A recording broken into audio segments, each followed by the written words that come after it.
Yakapin ang misyon na ibinibigay ng Panginoon.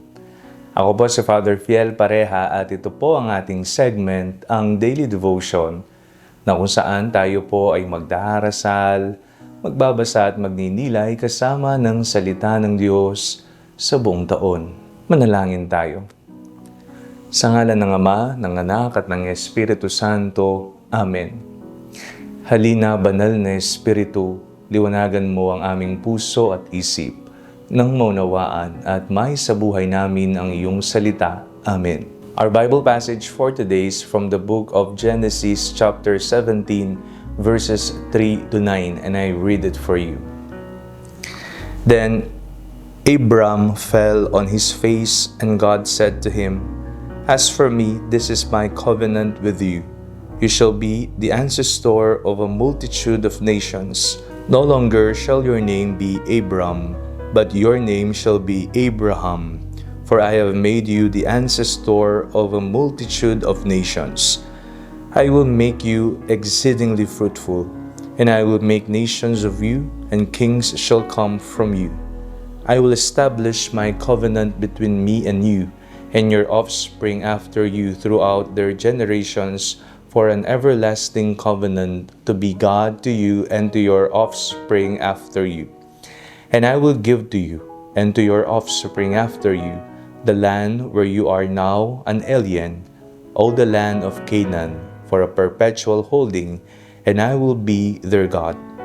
God said to Abraham, "As for you, you shall keep my covenant, you and your offspring after you throughout their generations." Tayong lahat po ay mayroong misyon dito sa mundo. Maaring napakinggan nyo na pong sinasabi ng mga matatanda sa mga may malubhang sakit tapos gumaling. Ano pong sinasabi? May misyon ka pa sa mundo. O kaya naman sa mga nadisgrasya o nakaranas ng trahedya pero nakaligtas, may second life. Anong sinasabi ng iba? May misyon ka pa sa mundo.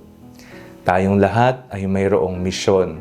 Ngunit nasa sa atin kung paano natin hahanapin at titingnan ano nga ba ang misyon natin dito sa mundo na ipinagkaloob sa atin ng Diyos. Sa atin pong binasa ngayong araw na ito, napakinggan po natin kung paanong si Abram ay naging Abraham. Mula sa pagiging ama ng isang bayan, siya ngayon ay Abraham na, ama ng lahat ng bansa. Hindi na lamang ng isang angkan, kung hindi lahat ng angkan dito sa sanlupaan. Tayong lahat, katulad ni Abraham, ay pinagkalooban ng misyon. Misyon na kadalasan hindi natin pinapansin sapagkat ang akala po natin ito lamang ay para sa mga pari, madre, obispo, santo papa, laiko na nagsisilbi sa mga simbahan. Ang akala natin para sa simbahan lamang ang pagmimisyon.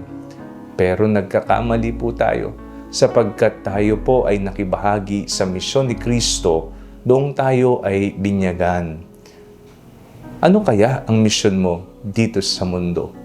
Bakit patuloy pa rin ang iyong pag-iral dito? Maari mo itong umpisahan sa loob ng pamilya, magmisyon ka sa mga anak mo, baka napapalayo na sila sa iyo, baka mas close pa sila sa mga kaibigan nila. O kaya naman sa asawa mo na napalayo ng landas, naligaw ng landas dahil sa bisyo o kaya naman sa sugal. O maaring sa loob ng trabaho, baka ikaw ang hinihintay nilang liwanag, isang role model para ihintunan nila ang mga under the table, ang mga SOP o kung anumang karumal-dumal na kabulastugan na kanilang ginagawa.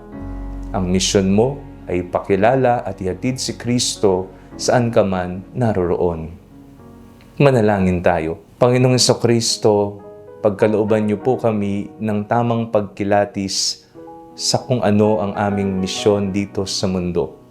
Masigasig nawa at buong lakas loob nawa namin itong maitaguyod hanggang sa kami ay bumalik sa aming tunay na tahanan sa kalangitang kasama mo. Amen. Sa ngalan ng Ama, ng Anak at ng Espiritu Santo. Amen. Huwag po ninyong kalimutang i-like ang video ito, mag-comment po kayo and share it with your family and friends. Ang Panalangin Bago Matulog ay may sariling Facebook page na po.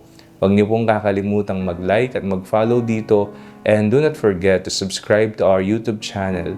I-click niyo lamang po ang link na nasa description ng video ito, o kaya naman po just search Father Fiel Pareha. At kung nais niyo pong maging updated sa ating pagpapahayag, you can join our broadcast channel dito po sa ating Facebook page. God bless you po.